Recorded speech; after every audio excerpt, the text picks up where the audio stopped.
Welcome to the You on the Camino de Santiago podcast, Season 3. This podcast is for and about people getting ready for their first ever pilgrimage on the Camino de Santiago in Spain, France, and Portugal. With your host, Camino guide and longtime pilgrim, Nancy Reynolds of the Camino Experience.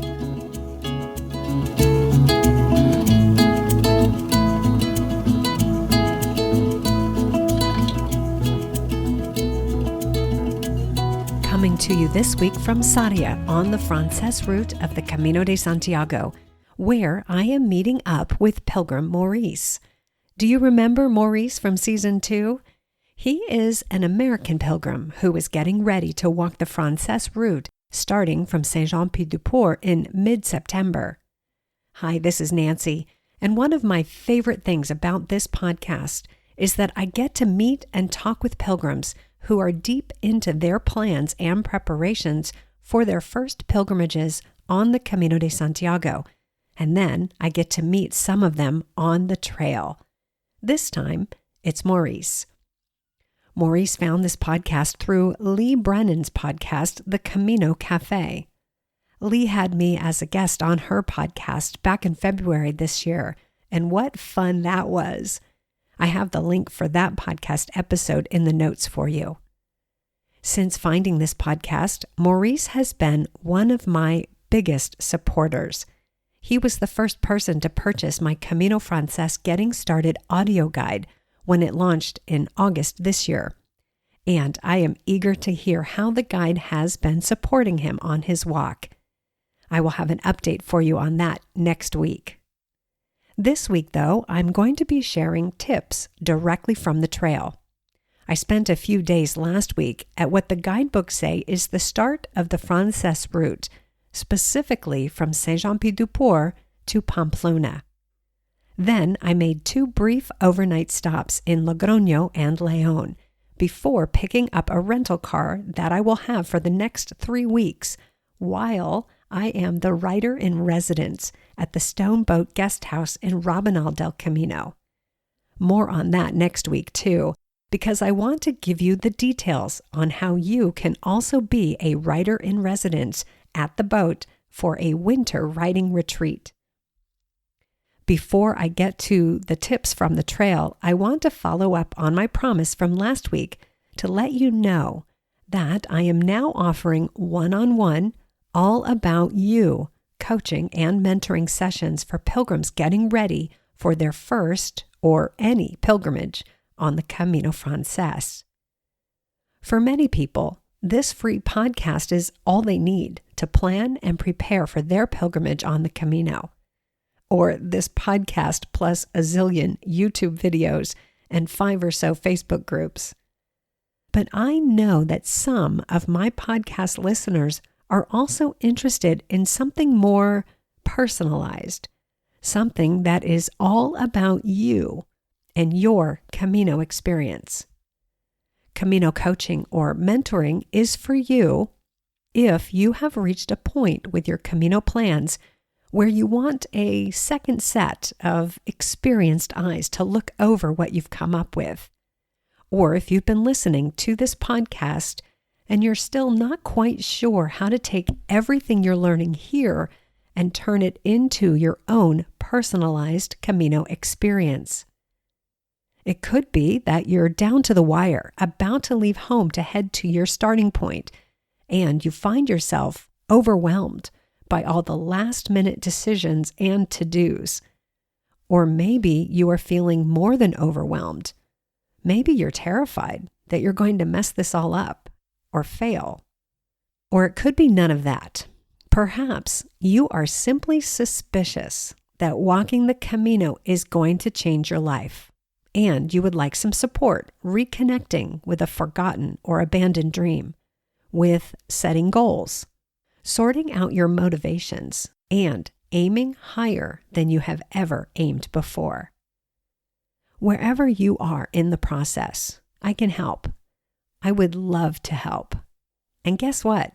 You get to choose your goals for coaching.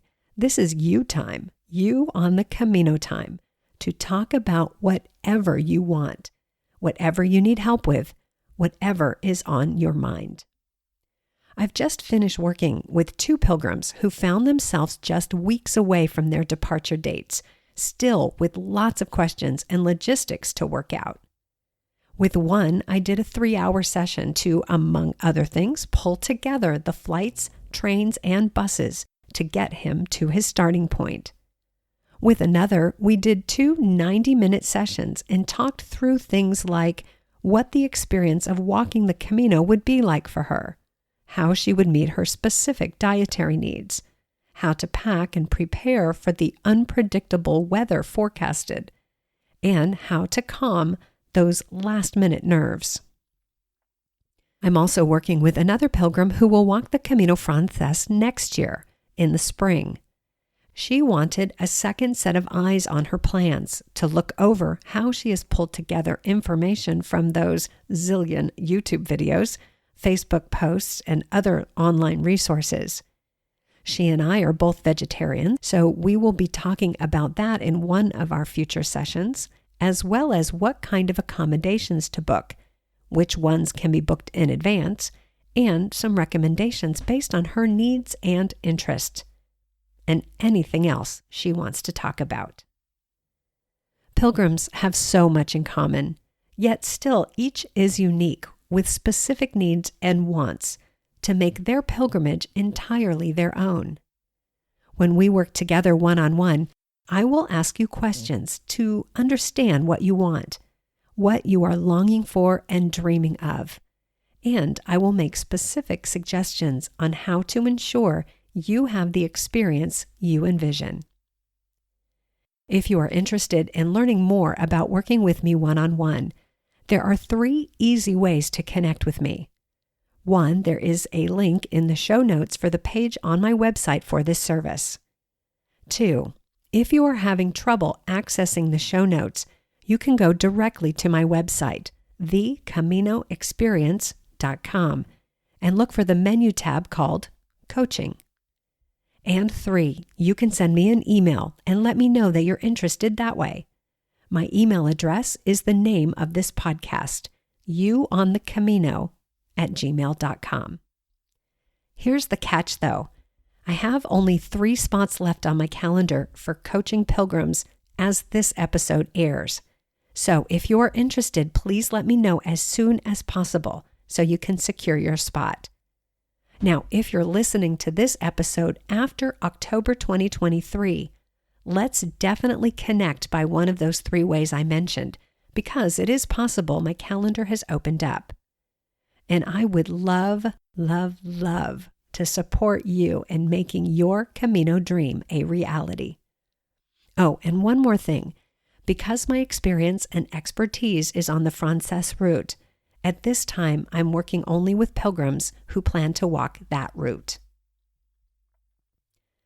Okay, shall we move on to those tips from the trail? Let's start with a safety tip. I'm writing this from the Camino Francés route, but this tip applies to all routes in France, Spain, and Portugal. A good amount of all Camino routes takes the pilgrim along paved roads, 1-lane country roads, 2- and 4-lane city streets, and even busy motorways. On all of these roads, it is possible, and in many cases likely, that you will encounter motor traffic. When you are crossing the Pyrenees on the high road or Napoleon route, that motor traffic will be small cars and local farmers' trucks, and the speed limits are very low. Not too threatening. But if you are on the low road or the Valcarlos route, and in fact on several stretches of the Francés route, you will be sharing the road with large trucks, buses, passenger cars, and motorcycles, many of which will be moving pretty fast. In Europe, it's normal for pilgrims to walk on the left side of the road, facing oncoming traffic. It's important to be on the left side of the road for 2 reasons. 1, that is where European drivers are expecting you to be. And more importantly, it allows you to see what's coming at you, so you can move off the road if necessary. If you are on the right side of the road walking in the direction of traffic, you can't see what's coming, which means you won't see a vehicle that's not expecting you to be there, that may be hugging the right side of the road. The other safety tip for walking on roads shared with motor traffic is to walk single file. Drivers on the Camino roads are definitely expecting pilgrims, but many of the roads are windy or curvy, and drivers can't see you until they are right on you. If you are walking in the middle of the road, either because you are lost in thought or a podcast, or because you are walking with a group that is spread out across the road, you are at risk of getting hit. I frequently rent cars when I'm in Spain, and I drive along the Camino often. The last thing I want to do is accidentally run into a pilgrim, so I drive slowly and cautiously. I admit, though, that there have been a couple of close calls when pilgrims were unconsciously walking in the middle of the road, or worse, the one time a pilgrim darted out to cross the road without looking first for motor traffic. Pedestrians do have the right of way, especially in crosswalks in the cities, and Spanish drivers are quick to hit the brakes. But I want to encourage pilgrims to do their part in keeping themselves safe and preventing everyone's day from being ruined. Be aware, be smart, stay safe. Related to walking on the correct side of the road is the tip not to be listening to music or podcasts, not to have in earphones or AirPods when walking on a road with motor traffic. Your sense of hearing may be even more useful than your sense of sight in protecting you from oncoming vehicles. Our next tip comes to us from Pamplona, from the Camino Teca shop in Pamplona to be exact. I stop into this shop every time I'm in Pamplona to check out their gear inventory, but more importantly, to see if the owner, my friend Istvan, has time to meet up for pinchos after he closes the shop for the day. Istvan and his partner Anita are pilgrims and Camino gear experts, and their inventory is specifically and lovingly curated for pilgrims walking the Camino de Santiago. They sell backpacks, clothing, guidebooks, rain gear, scallop shells, pilgrim passports or credenciales, and lots of lightweight Camino-themed souvenirs like pins, patches, stickers, and bracelets. Anything and everything a pilgrim might need, all in one compact shop in the historic center of Pamplona. And they sell walking shoes and boots too. And this is where this next tip comes from Istvan's key 2023 takeaway that he shared with me last week. Here it is. Many people have no idea what size shoes or boots they need to wear when walking the Camino. Now, before I go on, I have to give you a disclaimer. This tip won't be for everyone, and I'll tell you why as we go. You may have heard that when walking the Camino, you want to select a pair of boots or shoes that is half or one full size larger than your usual size. That's because when you walk for hours at a time, many people's feet will swell. So much so that their boots that seem to fit perfectly start to feel too small. Here's the problem with Camino footwear, Istvan says. Many pilgrims aren't wearing the right size shoes at home, so just adding a half or full size isn't going to do the job. For whatever reason, people are wearing shoes that are too small for their feet to begin with. Is it a perception thing that smaller is better when it comes to foot size and body size? Or are we simply buying the shoe size we have always worn, not accounting for the fact that our feet change as we age? I'm curious, when was the last time you had your feet measured? Back in Season 1, Episode 4, which was the one on selecting your boots, I suggested that you stop by your local shoe or sporting goods store and get your feet measured with one of those metal slidey things. Has your foot gotten wider with age? That's another common problem, Istvan says. Women, especially, he says, are wearing shoes that are too narrow for their feet. He routinely fits women into men's shoes because women's shoes are simply too narrow. Now, let's get back to the question of how much larger than your everyday shoe size do your boots need to be for walking the Camino? Istvan says in some cases it's one size, and in others it's two sizes. It depends on your feet and on the boots you want to wear. And again, if you were wearing the correct size shoe to begin with. The only way to know? To try on different boots and do the one finger check. The what? Here's what you do. Step 1, get your feet measured to be sure you are at the right starting point. Step 2, request to try on pairs of boots that are a half size and a full size larger than your actual measured shoe size. Step 3, put on the boots, lace them up, and then tap the toe of the boots on the floor or against a wall to move your toes all the way to the front. Step 4, check that you have enough space to insert one finger into the heel of the boot, between your heel and the back of the boot. If your finger fits, not too snug, not too loose, you've got the right size. Wait, one more thing. It's possible that you could skip this entire exercise simply by shopping for boots after you have just finished a long training walk, when your feet are at their swelliest.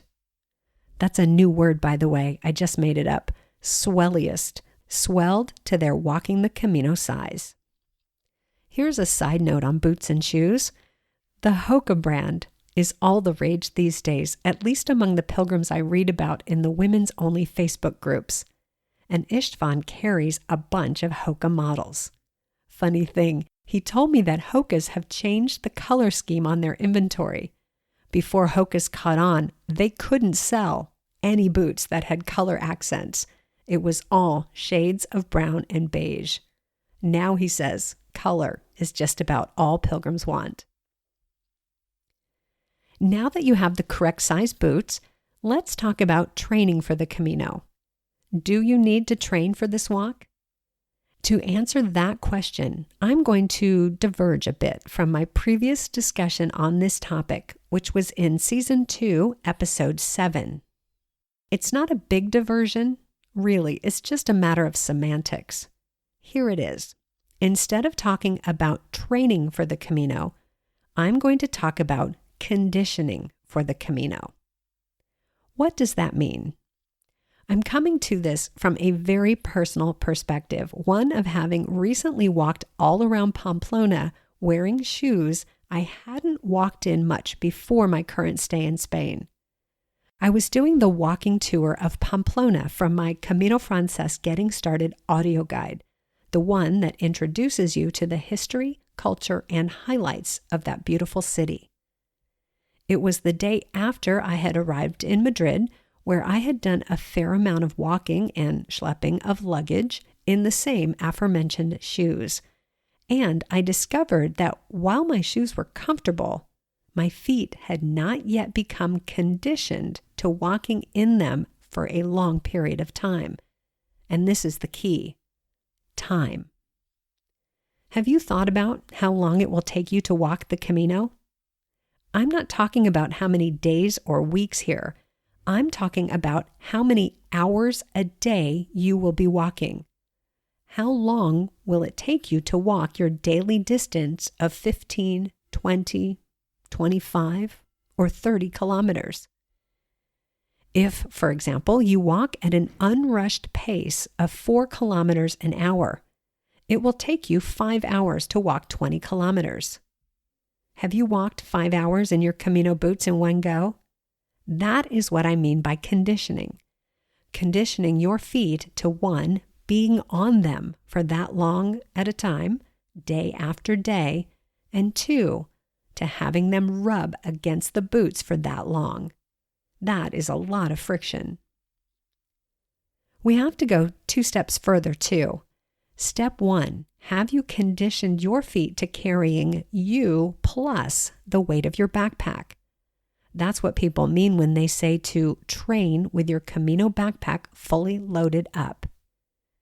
Adding weight changes the way your feet rub, and it certainly takes a toll to carry more weight, even the 12 to 20 pounds or 7 to 9 kilos you'll carry on the Camino. And step 2, have you walked on all types of surfaces? It's not enough to condition your feet to walk on a dirt path.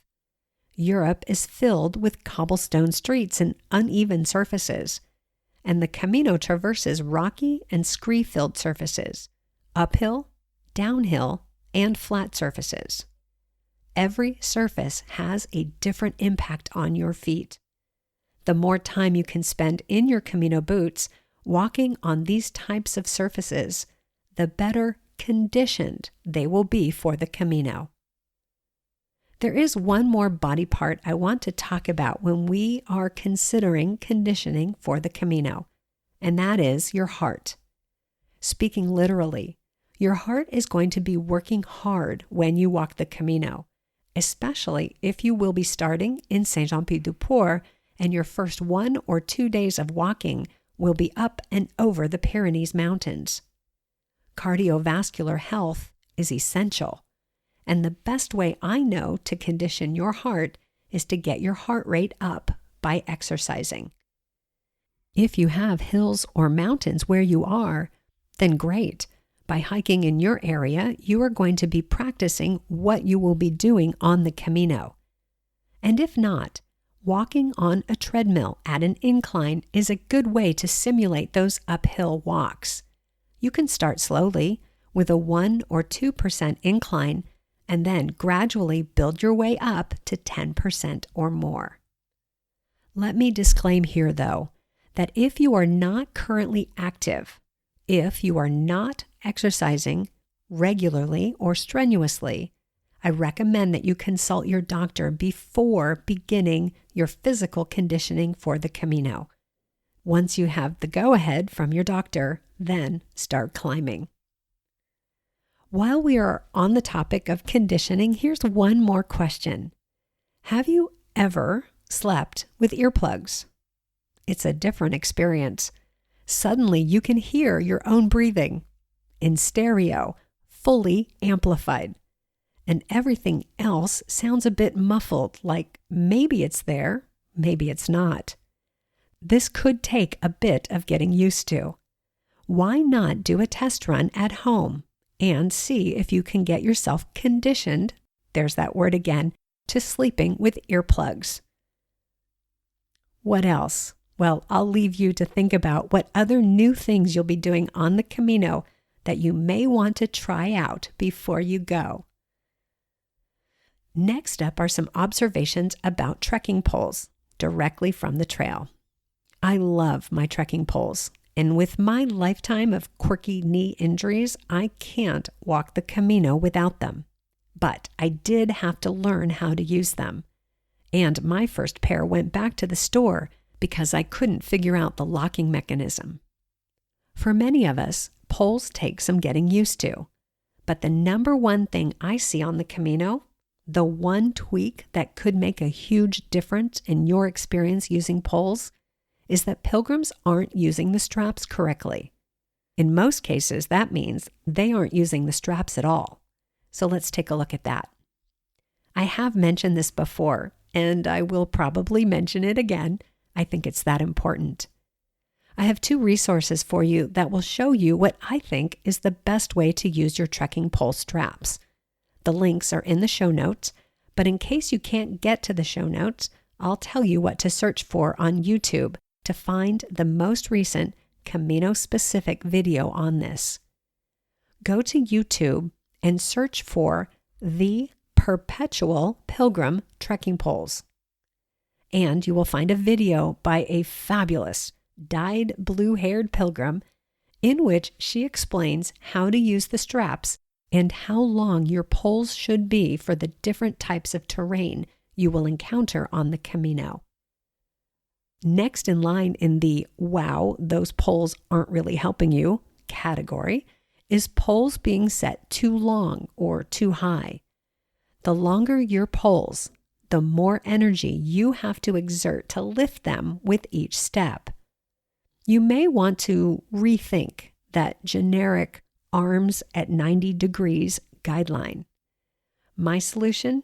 Shorter poles for flat and uphill surfaces, longer poles for walking downhill. But try it out for yourself and do what feels best. My next tip is one that took me years to sort out, and I still have to think about it most days on the trail. The tip is for when to find food on the Camino and what is available at what time of day. I'm going to try to simplify this. First, let's make sure we understand the principal challenge. Pilgrims walk all morning and often into the afternoon each day. Once we reach our stopping point for the day, we check into our albergue, guest house, or hotel, have a shower, do some laundry, and then go out in the village, town, or city looking for something to eat or drink, or both.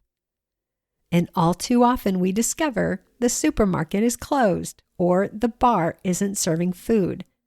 But we are hungry. It's pilgrim eating time. Here's what you need to know. With the exception of the large supermarket chains in the cities, food shops close in the afternoon from roughly 1:30 p.m. to 5 p.m. This window of time is commonly referred to as the siesta, but it's not really about sleeping. This is the time when the people of Spain simply take a break from working.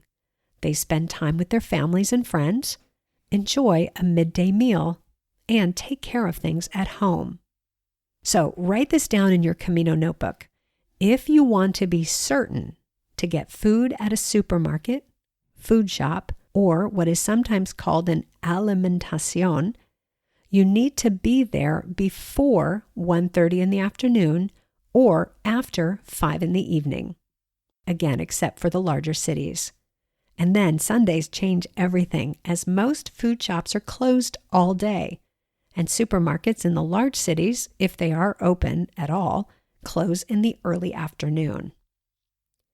If you want to get food in a bar or restaurant, you have to flip those hours I just mentioned. Bar and restaurant kitchens serve food from around 1:30 in the afternoon until 4, and then they close up until dinner time. In Spain, dinner time can start as late as 8 or 9 p.m., but many places on the Camino serve pilgrims earlier, as early as 7 or 7:30 p.m.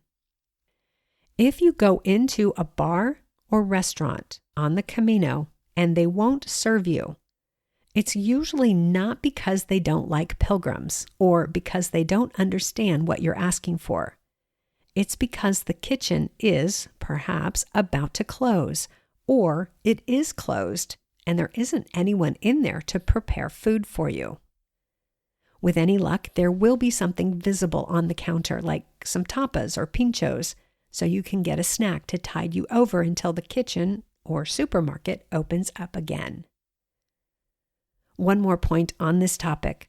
Remember that the Camino route passes through different regions and through cities, towns, and villages, and not everyone in every place does things the same way. There will be exceptions to the food timings I just talked about and variations as you move along the trail. I admit, this all takes some practice to get used to.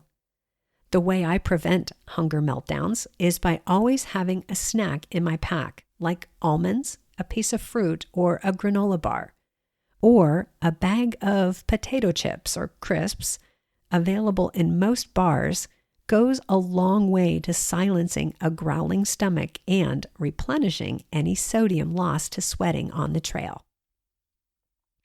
Okay, last tip from the trail for you this time around. This one is about a guidebook that I found at a guest house in Saint-Jean-Pied-du-Port.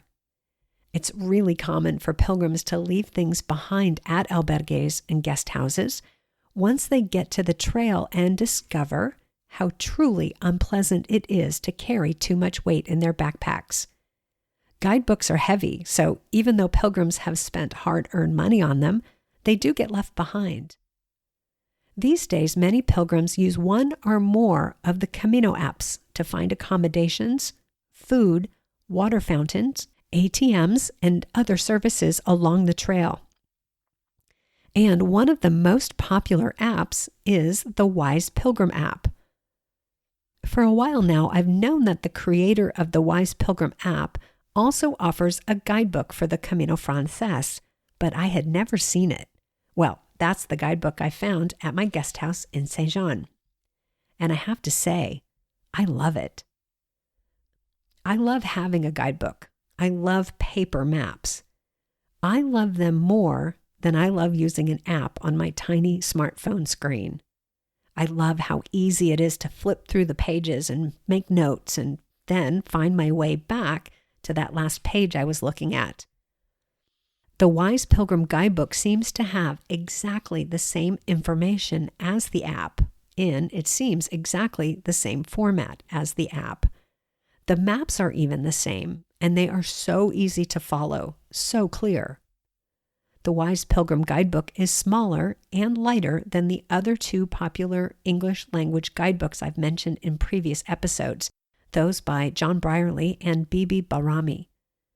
It is missing some things Brierley and Barami include, though, like the spiritual reflections and cultural context, but both of their guidebooks are available in online versions, so you could feasibly have all three. My opinion is that the best app or guidebook is the one that organizes information in a way that makes sense to you, which means it will be the one that you will actually use. For that reason, I think it's a good idea to test drive or audition more than one app and more than one guidebook. And if that seems like too much to do, don't worry. You can't make a wrong decision on this one. Okay, those are the tips for this episode. I'll see what else I can come up with for you for the next episode as I spend my time in Rabanal del Camino. Or maybe we'll get back to another first-time pilgrim conversation. In the meantime, I wish you a beautiful week filled with Camino dreams.